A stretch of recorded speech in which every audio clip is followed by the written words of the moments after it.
Welcome to another snow press conference event. Of course, we all hoped we'd be here today celebrating the Super Bowl, but unfortunately, I've already forgotten what happened. And so now we get to talk about a lot of issues in Kansas City this week. Among them is making sure that we share with you our preparation for the upcoming winter storm. A few things are important. First of all, we recognize that our road crews, our snow team, has worked hard already this year.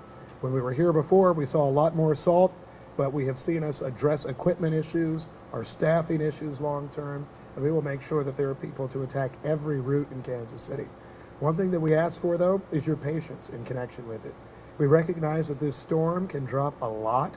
Actually, what's usually our typically largest storm of the season is what we're going to see this week.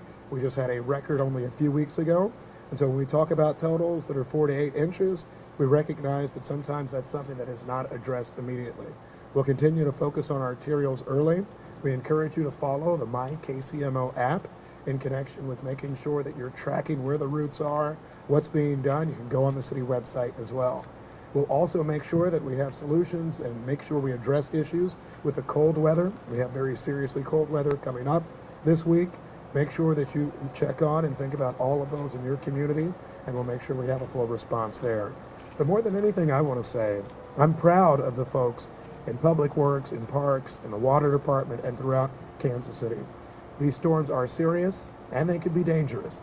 So we ask you, particularly on Wednesday, when it looks like we'll have the heaviest snows, if you don't need to go out onto the streets, you likely need to find some way to make sure you don't need to. We'll see how the forecasts work out over the next few days, but that's going to be our initial advice. I'll remind you that the snow team has over 400 trained city employees driving large plows, smaller trucks, is equipped to cover 103 snow plow routes throughout the city, and we have more than 300 trucks available. So we're getting out there to address every neighborhood, every nook and cranny in Kansas City. If you have concerns that your neighborhood hasn't been hit, Brian and I certainly love being tagged on social media. The real way to let us know, My KCMO app, tell us your neighborhood, tell us your streets, and that's the way we can get it addressed. So thank you all for helping to share the message. We're excited to be back in Kansas City and make sure that we're still back in winter. We'll get through this storm, and hopefully we have no more winter storms left after that. As I said before, and I still believe it, what is it? It's no problem, right? And so our view is that we'll be able to address it, and we'll be able to get this done with the hard work of our city staff. With that, I turn it over to our city manager, Brian Platt. Thank you. So as you've probably seen, our snow crews began pre-treating roads this morning around 7 or 8 in the morning, hitting all streets, main roads and neighborhood roads, every single street. We will be out 24 hours a day, every single day until all of our streets are free and clear of snow and ice.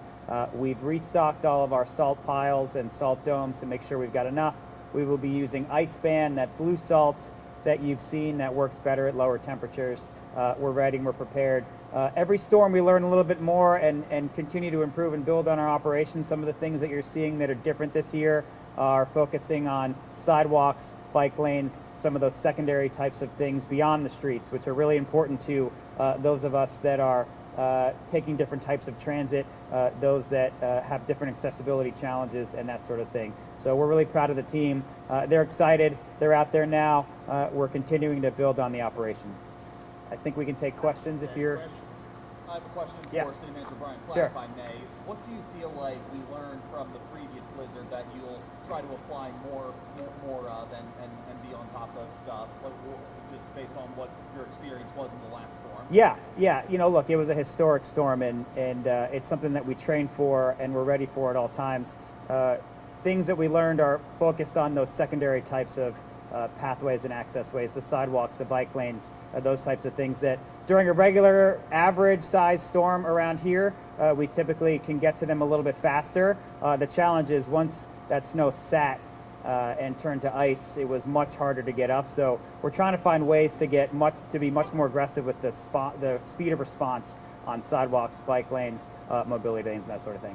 And what do you want to to say to the people in the Waldo community, the south part of Kansas City, or even the Northland, where a city council member took it upon himself to plow his own neighborhood? What do you want to say to them if they're concerned they'll wait a while? Yeah, look, we had a lot of people from all over the city that have been here for years and even decades saying how much better, astronomically better our response was to one of the most historic storms that we've seen in Kansas City's history.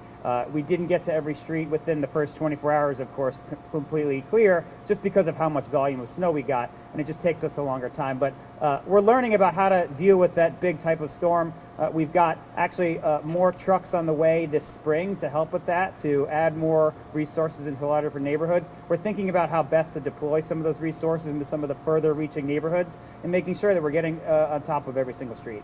Yeah. You kind of just mentioned this, but the big frustration last storm was the first 24 hours. Everyone kind of knows you got to do the main roads first, but the second, third day, a lot of those neighborhoods still were treated, but not treated enough where people could really get in and around. So I guess what changes from the second, third day, Thursday, say Thursday or Friday? Yeah, sure. I mean, so I'll start with this. I'm going to reject the premise. I think, as the city manager just noted, on many streets in our city, we did see neighborhood crews that were getting through pretty early. We have folks in a number of our departments that are hitting a lot of residential neighborhoods in Kansas City. We will always have an early focus on arterials, but our folks got out and hit quite a few. Does that mean that we get 100% of neighborhoods in Kansas City? Absolutely not. So a few differences that I think that we would say, and then I'll leave it to the experts to share it. One, if you find that your neighborhood has not been addressed, let us know. Again, that's my KCMO app. That's making sure you reach out to us early in connection with it. As the city manager noted, we certainly had an icing issue that happened after a short while with the last storm. Temperatures won't be as cold this time, although it still creates an issue. But I do think that we continue to see a stronger and stronger response after every storm in Kansas City. I think that will continue to be the case, and frankly, we're getting more reps as we go along too. So I think I heard from lots of people who said this was the first time in a long time that we'd had our streets addressed. We'll continue to make those improvements, but we're always looking to be better. Fundamentally, if you're concerned, if you're unhappy, if you want your street to be addressed, the My KCMO app, contacting us directly to let you know, is the best way to make sure it's addressed. Yeah, thank you, Mayor. And I'll note also that every single street in the city is on a plow route in any given time. We're not focusing on one set of streets that are higher priority over others. I'll also note that people told us comparisons to other places in the region where we had a much better response. This was a historic storm. Can't stress that enough. It was a lot of snow that we got, and our response was fantastic. Although yes, there were some places that weren't fully clear of snow immediately after that storm. You mentioned that you restocked your sand or salt supplies.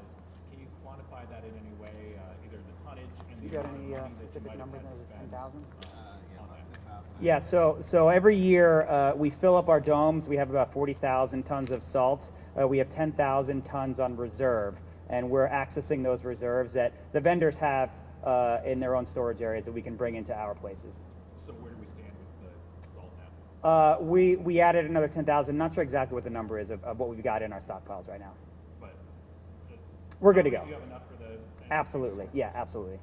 Mr. Platt, Yeah. I recall when the first storm came through, there were multiple trucks that were either already broken down or they suffered some damage, which is understandable with the conditions. Have all of those been repaired, or do you have any estimate to how many trucks are still out of service? Don't have the exact number right now. We did have a lot of trucks go down. It just happens in big storms, especially when you're going for days and weeks on end. We do have some new trucks coming this spring in a few weeks that will help replenish some of those trucks that have some very critical challenges with them. So in total, how many? Not sure exactly. Our fleet is 300. Not sure exactly how many are still out after the last storm. We're still working through that. And we saw one just get towed away. I mean, literally every time we do one of these things, something breaks and we got to work on fixing it. But I will say our fleet team has been phenomenal. In years past, when we've had a fleet that is very, very old, some of our trucks are waiting to be repaired for days and weeks. There were moments in that last storm where it was only a few minutes or even hours to get some of those trucks back on the road. Our fleet team does an amazing job. The mayor touched on it a little bit, but the difference between last storm and this storm is it was a Sunday, this was a Wednesday. Yeah. Obviously you want people off the roads, like you kind of said, but what's your message? Yeah, look, we're telling people that if you can stay off the roads, stay home, take a few extra minutes to wait and see if you really need to take that trip. But we will be out there very aggressively working to clear our roads as quickly as possible, and we'll make them as safe as quickly as we can. And let me just add Yep. to that too. I mean, and we saw some slick streets even a few days ago. And the primary challenge is when people go out right at the top of the morning, and that's where you saw all those slick spots, a lot of issues, primarily on the interstates.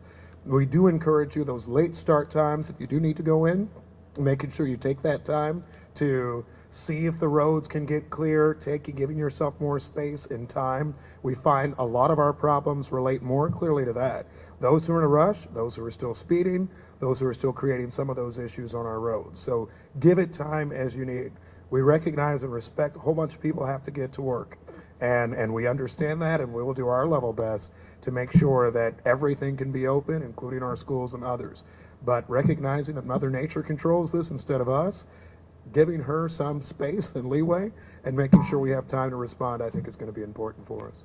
Mr. Platt, could you expand on what the next 36 hours will look like? I was out earlier at other Yeah. stories. I saw the salt trucks out, like you mentioned. So what are you doing now, and how do you feel like that can prepare the roads to minimize, any dangers once Wednesday comes around? Yeah, what's so important is we're pre-treating our roads 36 hours in advance of the storm. The best thing that we can do, any municipality can do, is to put a layer of salt down before the snow starts to fall. That allows us to get ahead. Once those flakes start falling, we can start to melt them immediately rather than playing catch up. We will be out 24 hours a day. We're going to have trucks in every single neighborhood, on every single street across the city. We're watching from our command center across the way here to make sure that we're getting into every single neighborhood, every cul-de-sac, every side street, everything we can. 36 hours gives us enough time to do that.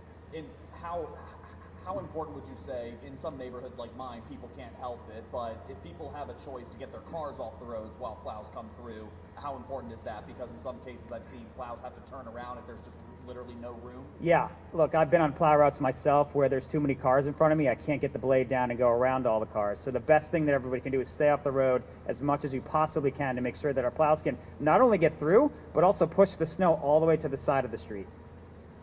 Do you guys foresee this affecting the trash schedule? At this point, no. All